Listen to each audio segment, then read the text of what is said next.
초동부 친구들 안녕하세요. 한 주간 동안 잘 지냈죠? 네, 전도사님도 여러분 생각하면서 기도하고 또 하나님 말씀 읽고 하면서 잘 지냈어요. 오늘 원래 우리가 모두 교회에 와서 예배 드리는 예배 회복주일로 다 오자고 했지만 혹시 못 온 친구들을 위해서 또 영상으로 예배를 함께 하려고 합니다. 자, 우리 바른 자세로 앉아서 하나님께 기도하고 예배 시작할게요. 하나님 아버지 감사합니다. 한 주간 동안 저희들을 잘 돌봐 주셨습니다. 오늘 주일에 하나님의 교회에 가지 못하고 이렇게 영상으로나마 예배를 드립니다. 하나님 우리 예배를 기쁘게 받아주세요. 그리고 우리가 한 주간 동안 잘못한 모든 일들이 있습니다. 우리가 그때마다 하나님께 죄를 고백하고 하나님의 자녀다운 삶을 살아갈 수 있도록 도와주세요. 오늘 또 하나님의 말씀을 듣기를 원합니다. 하나님 듣기만 하고 행하지 않는 자가 되지 않게 하시고 말씀을 들은 대로 순종하여서 믿음이 자라고 하나님을 기쁘시게 하는 우리 초등부 친구들 다 되게 도와주세요. 예수님의 이름으로 기도드립니다. 아멘. 네, 우리 찬양하겠습니다.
네, 여러분 여우야 여우야 뭐하니? 하는 놀이 혹시 알아요? 그래요. 동네 친구들이 모여서 이 놀이를 할 때 밥 먹었니? 했을 때 쌀밥, 반찬은 무슨 반찬? 하면 개구리 반찬, 죽었니? 살았니? 이렇게 물어요. 그러면 죽었다 하면 가만히 서 있어야 되고 살았다 하면 어떻게 해야 될까요? 막 도망가야 돼요. 이 놀인데 여러분 죽은 것과 살아난 것의 차이는 뭘까요? 맞아요. 죽은 것은 꼼짝 않는 거예요. 근데 살아있는 것은요, 막 움직이기 때문에 사람들 눈에 나타나는 거예요. 근데 우리가 오늘부터 배울 이 말씀은요, 살아있는 믿음을 가르쳐 주는 말씀이에요. 살아있는 믿음, 그게 뭘까요? 오늘부터 우리가 배울 말씀은 신약 성경 중에 야고보서예요. 여러분 야고보서 들어봤나요? 그래요. 이 야고보서를 배우게 될 텐데요.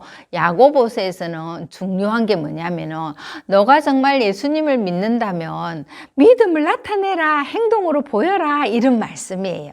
그래서 이 야고보서는 5장으로 되어 있어요. 아주 짧죠, 그죠? 그래서 1장, 2장, 3장, 4장, 5장 각 장마다 우리에게 줄 교훈이 있어요. 그래서 5손가락으로 우리가 그 교훈 하나하나를 배워갈 텐데요. 오늘 첫 번째 손가락, 엄지손가락에 새겨질 교훈이 뭐냐면은 인내라는 거예요. 여러분 인내라는 단어 들어봤나요? 그래요. 오늘 그 인내에 대해서 한번 공부해 보도록 할 거예요. 먼저 하나님의 말씀 야고보서 1장 4절 말씀을 이제 전도사님이 읽어 줄게요. 야고보서 1장 4절 인내를 온전히 이루라. 이는 너희로 온전하고 구비하여 조금도 부족함이 없게 하려 함이라. 야고보서 1장 4절 말씀. 아멘. 네. 야고보서 1장 4절에서 야고보가 이렇게 말하고 있어요. 인내를 온전히 이루라. 이는 너희로 온전하고 구비하여 조금도 부족함이 없게 하려 함이니라. 이렇게 말씀하고 있거든요. 우리 다 같이 한번 읽어보겠습니다. 하나님의 말씀 야고보서 1장 4절 말씀. 인내를 온전히 이루라. 이는 너희로 온전하고 구비하여 조금도 부족함이 없게 하려 함이니라. 야고보서 1장 4절 말씀. 아멘. 인내라는 것은요, 좋지 않은 일이 있을 때 좋은 일이 생길 것을 믿고 참는 것을 말하는 거예요. 우리가 살아가는 동안 늘 좋은 일만 있는 건 아니에요. 그런 어려운 일이 있고 정말 견디기 힘든 일이 있을 때 참으라는 거예요. 왜 참아야 될까요? 잘 참고 나면 좋은 일이 있을 것이라는 것을 기다리는 거예요. 그래서 그렇게 잘 참는 사람에게는 조금도 부족함이 없게 된다, 이런 약속의 말씀이에요. 자, 우리 뜻을 생각하면서 다시 한번 읽어볼까요? 하나님의 말씀 야고보서 1장 4절 말씀. 인내를 온전히 이루라. 이는 너희로 온전하고 구비하여 조금도 부족함이 없게 하려 함이라. 야고보서 1장 4절 말씀. 아멘. 자, 오늘부터 우리가 야고보서를 배울 텐데요. 야고보서는 그럼 누가 썼을까요? 야고보서는 야고보가 썼어요. 이 야고보는 누구냐면 예수님의 동생이었어요. 예수님의 동생인데 처음부터 예수님을 믿고 따랐던 건 아니에요.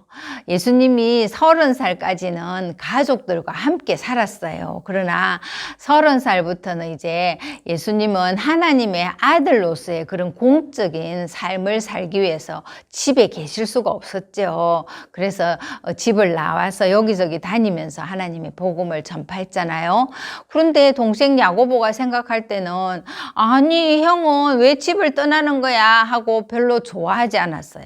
그래서 그 형 예수님이 하나님의 아들인 것도 처음에는 믿지 않았어요. 뿐만 아니라 예수님이 십자가에 달려 돌아가셨을 때도 그 골고다 언덕에 함께 있지 않았어요.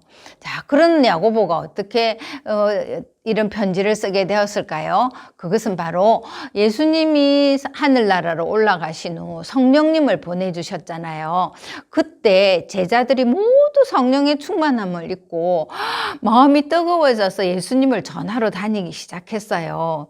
그때 야고보도 예수님이 부활하신 것을 보고 또 예수님이 하늘나라로 올라가신 하는 것을 보고 성령의 충만함을 힘입었던 거예요. 그래서 제자들과 함께 예수님을 전하러 다니게 되었어요. 예수님의 제자 중에는 야고보라는 사람이 있었다는 거 여러분 기억하죠? 예, 그런데 그 야고보는 이미 그때 죽은 후였어요. 그래서 이 예수님의 동생 야고보가 이제 예루살렘 교회의 중요한 지도자가 되었어요. 그런데 그 당시 예루살렘 교회는 굉장히 큰 어려움을 겪고 있었어요. 왜냐하면 사람들이 예수님 믿는 것을 핍박하기 시작한 거예요. 로마 제국 시대의 로마 황제는 예수님 믿는 사람들을 잡아 가두기도 하고 또 매를 때려서 거의 죽이기도 하고 또 돌을 던지기도 하고 이렇게 예수님을 자유롭게 믿지 못하게 했어요. 그러자 사람들이 여기저기로 흩어지게 되었어요. 흩어져서 예수님 믿는 사람들에게 이제 야고보는 편지를 쓰게 된 거예요. 그러니까 너무 어렵고 힘든 사람들에게 여러분 잘 참으세요. 잘 참으면 하나님 나라에 갔을 때 조금 더 부족함이 없을 겁니다 하는 격려의 편지를 쓰게 된 거예요. 그래서 오늘 그 첫 번째 교훈은 바로 인내하라 이거예요. 자, 이렇게 예수님을 믿는 것이 늘 좋은 일만 생기는 건 아니에요. 이 당시는 언제냐 하면 서기 60년경이에요. 지금은 서기가 얼마예요? 서기 2021년이에요. 이 서기라는 것은 예수님이 태어난 것을 1년으로 치는 거예요. 그러니까 오늘날은 예수님이 태어나신 지 2021년이 됐다 이 말이에요. 근데 예수님이 태어나신 지 한 60년 됐을 때는 예수님 믿는 사람들이 엄청나게 어려움을 당한 거예요. 그래서 사람들은 동굴에 숨어서 예수님을 믿는 믿음을 지키기 위해서 그곳에서 예배를 드리기도 하고 그곳에서 살다가 죽기도 했어요. 그곳을 카타콤이라고 하는데 여러분이 네이버나 이렇게 유튜브에 카타콤 이렇게 검색해 보면요. 카타콤이 어떤 곳인지 알 수 있어요. 그곳에는 해골들이 많이 발견되었어요. 예수님을 믿는 믿음을 지키기 위해서 밖으로 나오지도 못하고 그곳에서 살다가 죽은 사람들이 많이 있다는 거예요. 자, 이렇게 야고보가 있던 그 시대에는 많은 사람들이 믿음을 지키기 위해서 어려움을 겪었어요. 로마 황제는요, 예수님 믿는 사람들을 죽이기 위해서 원형 경기장에 배고픈 사자들을 집어넣어 놓고는 그곳에 예수님 믿는 사람들을 막 몰아넣었어요. 그래서 많은 사람들이 사자에게 먹혀서 죽이기도 했어요. 이렇게 믿음을 지킨다는 것은 결코 쉬운 일이 아니었어요. 우리나라에서도 주기철 목사님이라는 분이 계세요. 그분은 우리가 일제강점기 때 일본은 우리나라의 사람들에게 대해서 일본 황제에게 항상 예배하기 전에 절을 먼저 하라 하고 명령했어요. 그런데 주기철 목사님은 나는 하나님께 예배하기 전에 아무에게도 절할 수 없습니다 하고 계속 믿음을 지키다가 결국은 일본 경찰에 의해서 여러 번 감옥에 끌려가서 고문을 당하고 결국에는 감옥에서 돌아가신 순교하신 목사님이세요. 이렇게 믿음을 지키기 위해서 끝까지 참으신 분이에요. 그러면 여러분은 어때요? 여러분은 믿음을 지키기 위해서 어떤 어려움을 당한 적이 있나요? 그럴 때 우리 오늘의 말씀을 기억하는 거예요. 오늘 야고보서 1장 4절에 인내를 온전히 이루라. 이는 너희로 온전하고 구비하여 조금도 부족함이 없게 하려 함이다. 이렇게 말씀하고 계시죠. 여러분이 예수님 믿는 것 때문에 어떤 어려움을 당했나요? 혹시나 예수님 아직 믿지 않는 부모님들께서 야 이제 그만 교회 다녀 이제 공부해 이렇게 말씀하실 수 있어요. 그리고 예수님 안 믿는 친구들이 여러분이 급식소에서 만약에 기도하는 동안 반찬을 가져갈 수도 있고 또 여러분이 기도하는 모습을 보고 놀릴 수도 있어요. 또 어떨 때는 여러분 스스로 나 공부해야 되는데 주일날 예배 안 갈까 이런 마음이 들지도 몰라요. 그러나 여러분 그때 우리가 인내를 온전히 이루어야 돼요. 우리에게 다가오는 여러 가지 어려움들을 겁낼 필요가 없어요. 우리가 부모님이 반대할 때 그럼 어떻게 해야 될까요? 알았어요. 언제 교회 안 갈게요. 그것은 인내하는 게 아니에요. 예수님을 믿어서 천국에 갈 수 있게 되었다면 여러분의 부모님도 예수님 믿어서 천국 가야 되잖아요. 그러면 여러분이 바른 생활 모습을 보여줘야 되는 거예요. 여러분이 보통 부모님이 교회 가지 마라 할 때는 여러분이 할 일을 안 하고 있기 때문일 때가 많아요. 그러니까 내가 할 일을 미리 다 해놓고 엄마 나 할 일 다 했으니까 주일에는 교회 갔다 오겠습니다. 이렇게 예의 바르게 성실하게 해보세요. 어느 부모가 여러분을 반대하겠어요? 혹시 반대한다 해도 계속 부모님을 위해서 기도하면서 인내해야 되는 거예요. 또 친구들이 여러분을 놀리고 때로 여러분이 친구들이 없어서 외로울 때가 있을 거예요. 그러나 여러분의 잘못으로 인해서 이루어진 일이 아니라면 떳떳해도 괜찮아요. 예수님 믿는 사람들은요, 때로는 외로울 수도 있어요. 왜냐하면 세상 사람들이 다 좋아하는 그런 것들 우리가 좋아하지 못하기 때문이에요. 좋아해서는 안 되기 때문이에요. 그럴 때라도 여러분이 당당하게 믿음을 지키기 위해서 참으세요. 그리고 여러분 스스로 혹시 공부 때문에 시간이 아깝다고 생각하나요? 여러분이 정말 그렇게 한 시간도 쉬지 않고 공부하나요? 그건 아닐 거예요. 그건 핑계가 될 수 있어요. 하나님은 우리에게 약속하셨어요. 우리가 인내를 온전히 이루고 나면 그것이 우리 이 땅에서의 삶의 끝이 아니에요. 우리는 하늘나라에 가서 하나님이 주시는 면류관을 받아 쓰게 될 그런 사람들이에요.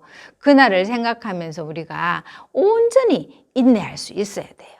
야고보는 그 후에도 예수님을 전하다가 많은 어려움을 당하게 되었어요. 마침내는 유대 지도자들에 의해서 야고보가 이제 죽임을 당하기 직전이었어요. 성전 꼭대기로 올라가서 너 한 번만 예수님이 나의 구주가 아니라고 말해라 이렇게 했을 때 야고보는 거절했어요. 그러자 이 야고보를 그 성전 꼭대기에서 떨어뜨렸어요. 그런데 다행히 바닥에 떨어졌어도 야고보가 죽지 않았어요. 그때 야고보는 그들을 위해서 기도했어요. 그러자 그곳에 모인 사람들이 이번에는 야고보를 돌로 쳐서 죽임을 당하게 한 거예요. 이렇게 야고보는 끝까지 믿음을 지키다가 순교하게 된 거예요. 우리가 이 땅에서 믿음을 지켜야 되는 이유가 바로 이거예요. 아마 야고보는 하늘나라에 가서 예수님으로부터 생명의 면류관을 받았을 거예요. 그곳에는 사도 요한도 있을 것이고 또 예수님의 좋은 제자였던 베드로도 있을 거예요. 이렇게 예수님을 믿다가 어려움을 당했지만 끝까지 참고 믿음을 지킨 사람들에게는 하나님이 약속한 생명의 면류관이 기다리고 있어요. 그런데 예수님도 우리를 많이 참아주신 것 알고 있나요? 만약에 예수님이 참지 않았다면 우리는 우리의 죄 때문에 아마 벌써 사형을 당하고 말았을 거예요. 그런데 예수님은 우리의 불순종을 참아주시고 우리의 거절을 참아주시고 계속 기다리고 계신 거예요. 우리의 죄로 말미암아 예수님은 고통당하고 십자가에서 죽어주셨어요. 그런데 그 예수님이 십자가에서 죽어주실 때 우리의 모든 죄를 다 가지고 가신 거예요. 예수님이 그저 혼자 십자가에 죽으신 것이 아니라 십자가는 바로 우리의 죄를 다 여기에다 못 박은 거예요. 그러므로 우리가 이 예수님을 믿을 때 우리의 죄는 다 예수님께로 옮겨지게 된 거예요. 요한복음 1장 12절에 보면 영접하는 자 곧 그 이름을 믿는 자들에게는 하나님의 자녀가 되는 권세를 주셨으니라고 약속하셨어요. 예수님이 나의 죄를 대신해서 죽으신 것을 여러분이 믿으면 그 예수님으로 말미암아 우리는 하나님의 자녀가 된다는 약속이에요. 아직도 예수님을 혹시 마음에 영접하지 못한 친구 있나요? 그렇다면 오늘 여러분 마음에 예수님을 모셔드리세요. 여러분이 죄인인 것을 고백하고 예수님이 여러분 대신 십자가에 죽으신 것을 믿기만 하면 되는 거예요. 그러면 하나님의 약속대로 여러분은 하나님의 자녀가 될 수 있는 거예요. 자, 그렇지만 이미 예수님을 마음에 모셨다면 여러분은 이제 야고보서가 주는 첫 번째 교훈인 인내를 온전히 이루도록 노력하세요. 내가 예수님을 정말 믿는다면 인내하는 모습이 나타나야 되는 거예요. 그것이 살아있는 믿음이라는 거예요. 우리 사랑하는 초등부 모든 친구들이 그저 말만 나는 예수님 믿어요 하는 것이 아니라 우리의 행동이 정말 살아있는 그런 믿음인 것처럼 여기서 저기서 보여줬으면 좋겠어요. 집에서나 학교에서나 학원에서나 동네에서나 어디서나 쟤는 정말 믿음을 가지고 있구나 하는 것이 보여지는 그런 믿음의 소유자가 됐으면 좋겠어요. 그러기 위해서 여러분이 어떤 어려움이 오더라도 끝까지 인내하고 온전히 이루어지는 그런 친구들이 되기를 바랍니다. 우리 사랑하는 초등부 친구들이 그렇게 인내를 잘 한다면 우리 끝까지 믿음을 지키고 하나님 나라에서 생명의 멸류관을 받게 될 거예요. 우리 기도하겠습니다. 하나님 아버지, 오늘 야고보서를 통해서 우리에게 인내라는 것을 가르쳐 주셨습니다. 우리가 예수님 믿는 것 때문에 혹시 어려운 일을 당할 수 있습니다. 부모님의 반대나 친구들의 놀림, 또 공부에 대한 부담 때문에 믿음을 포기할까 하고 생각할 때 있지만 오늘 하나님께서는 우리에게 온전히 인내를 이루라고 말씀하셨습니다. 그리고 우리가 이 인내를 잘 이룬 끝에 하나님 나라에서 생명의 멸류관을 주시겠다고 약속하셨습니다. 하나님, 우리가 예수님 믿는 것 때문에 오는 어떤 어려움도 끝까지 인내함으로 하나님을 기쁘시게 하는 살아있는 믿음의 소유자가 될 수 있도록 도와주세요. 예수님의 이름으로 기도드립니다. 아멘. 네, 그래서 이번 주 한 주간 여러분에게 미션을 주려고 해요. 우리 오프라인에 오는 친구들은 야고보서 1장을 나누어 줄 거예요. 그러면 그 야고보서 1장을 읽고 그 다음에 거기에서 인내라는 글씨를 찾아서 동그라미를 쳐볼 거예요. 근데 우리 온라인에서 하는 친구들은 여러분의 성경에서 야고보서를 찾아서 읽고 그곳에서 인내라는 단어를 찾아보세요. 과연 인내라는 단어가 몇 개나 나오는지 찾아보고 그것을 담임 선생님께 미션 수행으로 알려드리세요. 그러면 그걸 나중에 포인트로 이렇게 계산해서 상으로 드리겠습니다. 그리고 우리 오프라인 친구들이 이제 야고보서를 가지고 읽고 또 줄을 긋고 하고 그렇게 하기도 할 거예요. 이제 5월 마지막 주인데요. 우리 6월에는 정말 코로나가 잦아들어서 우리가 모두 교회에 와서 예배했으면 좋겠어요. 우리 주기도문 하고 예배를 마치겠습니다. 하늘에 계신 우리 아버지, 아버지의 이름을 거룩하게 하시며 아버지의 나라가 오게 하시며 아버지의 뜻이 하늘에서와 같이 땅에서도 이루어지게 하소서. 오늘 우리에게 일용할 양식을 주시고 우리가 우리에게 잘못한 사람을 용서하여 준 것 같이 우리 죄를 용서하여 주시고 우리를 시험에 빠지지 않게 하시고 악에서 구하소서. 나라와 권능과 영광이 영원히 아버지의 것입니다. 아멘. 네, 우리 친구들 잘 지내고 6월 첫 주에 또 봐요. 건강하게 또 즐겁게 또 하나님 말씀 읽으면서 그렇게 지내도록 해요. 안녕.